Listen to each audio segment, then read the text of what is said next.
बोले एक बार दो मित्र एक नगर में साथ साथ रहते थे। वो इतने पक्के मित्र कि दोनों एक दूसरे से अलग नहीं होते, हमेशा एक दूसरे के साथ रहते।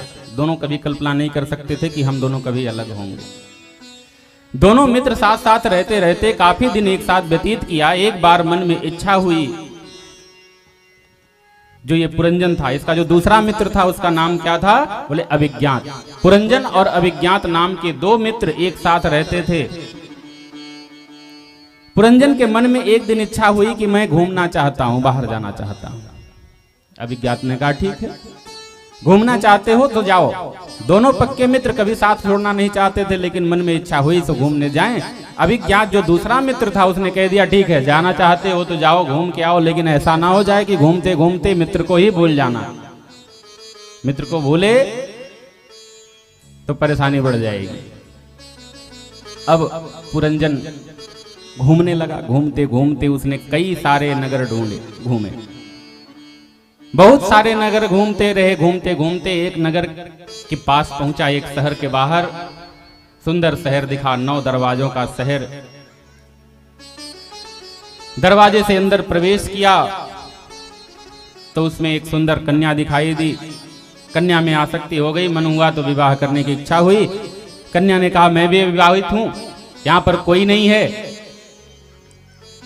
पुरंजन के साथ उस कन्या ने विवाह कर लिया, नाम उसका हो गया पुरंजनी। अब पुरंजन और पुरंजनी एक साथ रहने लगे। उस पुरंजनी में पुरंजन का मन इतना ज्यादा आसक्त हो गया कि पुरंजन सब कुछ भूल गया। आज पुरंजन अपने उस अभिज्ञात मित्र को भूल गया जिसके साथ वो रहता था। जिस अभिज्ञात के बिना पुरंजन का कोई अस्तित्व नहीं था, आज उसी अभिज्ञात को पुरंजन भूल गया। क्यों? आसक्ति के कारण। अब धीरे धीरे समय व्यतीत होने लगा। पुरंजन पुरंजनी के साथ रहने लगा। उसके सुख में आसक्ति ऐसी होने लगी कि एक दिन जरा नाम की एक कन्या थी। वो इतनी कुरूप थी कि उससे कोई विवाह नहीं करना चाहता। जहां जाती सब उसको भगा देते। तो उसने अपने साथ चंडवेग नाम के पुरुष को साथ लिया और इस पुरंजनी के नगर पर आक्रमण किया और जाकर के पुरंजनी को मार दिया। जब पुरंजनी को मार दिया और पुरंजन से कहा कि तुम मुझसे विवाह कर लो, जबरदस्ती उससे विवाह कर लिया। पुरंजन रोने लगा, परेशान हो गया।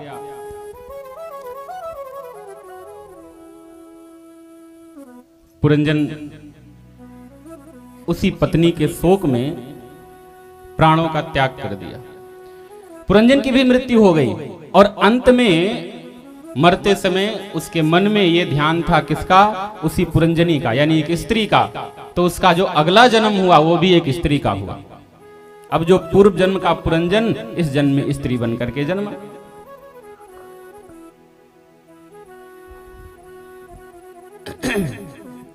पूर्व जन्म का पुरंजन इस जन्म में जो स्त्री बनकर के जन्मा है, धीरे से बाद में इसकी एक राजा से शादी होती है बड़े होने पर, और वही राजा एक दिन युद्ध में मारा जाता है। राजा के शरीर को, मृत शरीर को अपने गोद में लेकर करके ये पूर्व जन्म का पुरंजन जो इस जन्म में स्त्री बना हुआ है, जाकर के समाधि लेने वाला। चिता सजा दी गई, उस पे ले जाकर के शरीर को बैठ दिया और जलने के लिए तैयार हो गए। इतने में पुराना जो बिछड़ा हुआ मित्र आया, अभिज्ञात, ढूंढते ढूंढते आया, पुरंजन को याद दिलाया कि मित्र तुम ये क्या करने जा रहे हो? पुरंजन जो स्त्री बना बैठा है अपने स्वरूप को भूल चुका है। उसने समझाया, कहा मैं स्त्री हूं, तुम मुझे अपना मित्र कैसे बुला सकते हो? एक स्त्री को, एक पुरुष के लिए मित्र बुलाना, अनजान पुरुष कैसे बुला सकता है भाई? मैं तुम्हें जानती नहीं, मेरा तुमसे कोई परिचय नहीं, तुम मुझे मित्र किस तरह से बोल रहे हो? तब अभिज्ञात ने खूब समझाया, खूब पुरानी सारी बातें याद दिलाई, और जब सारी पुरानी बातें याद आई तो पुरंजन सब कुछ छोड़ करके पुनः अभिज्ञात के साथ जाकर के रहने लगा। और अब उसका जो जीवन था वो सुखमय हो गया। नारद जी ये कहानी सुना करके प्राचीन बरही से बोले, कुछ समझ में आया? प्राचीन बरही ने कहा कि प्रभु समझ में कुछ नहीं आया। तो अब इस कथा की व्याख्या नारद जी ने किया कि इस कथा का अर्थ क्या है। बोले सुनो, ये जो पुरंजन है ना, ये पुरंजन है जीवात्मा, और अभिज्ञात क्या है? ये अभिज्ञात है परमात्मा। आप ध्यान से सुनिएगा इस कथा के सूत्र को। पुरंजन कौन? जीवात्मा।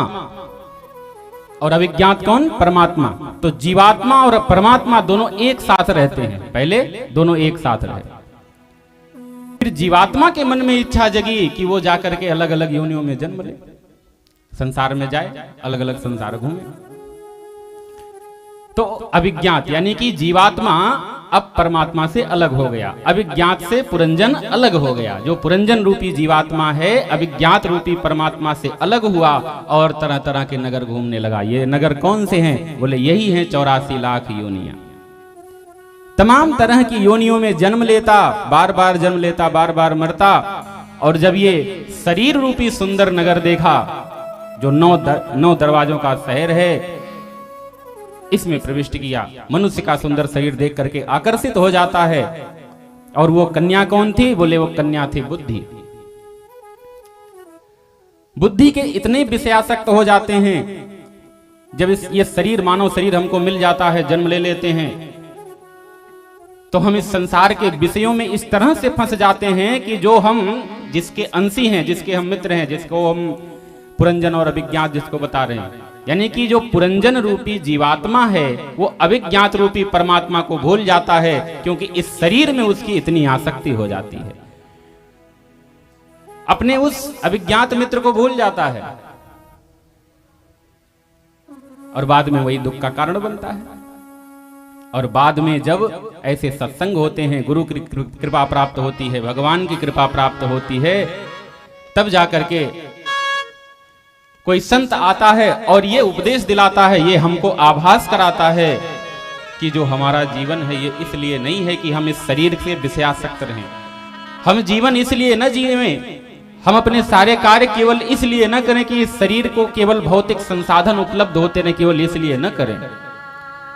और भी चीजें हैं इस शरीर की, इस जीवात्मा का जो उद्देश्य है उसकी प्राप्ति के लिए भी कार्य किया जाए। ये बात यहां से अपने दिमाग में बिठा लीजिए कि अपने शरीर का भरण पोषण करना, पैसे कमाना, संसाधन जुटाना, ये केवल इस शरीर की आवश्यकता मात्र है। उद्देश्य क्या है?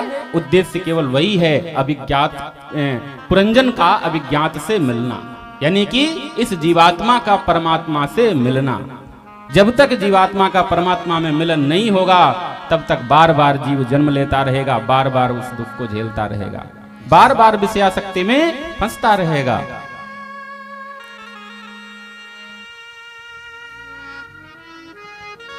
तो नारद जी कहते हैं कि प्राचीन बरही, अपने स्वरूप को समझो।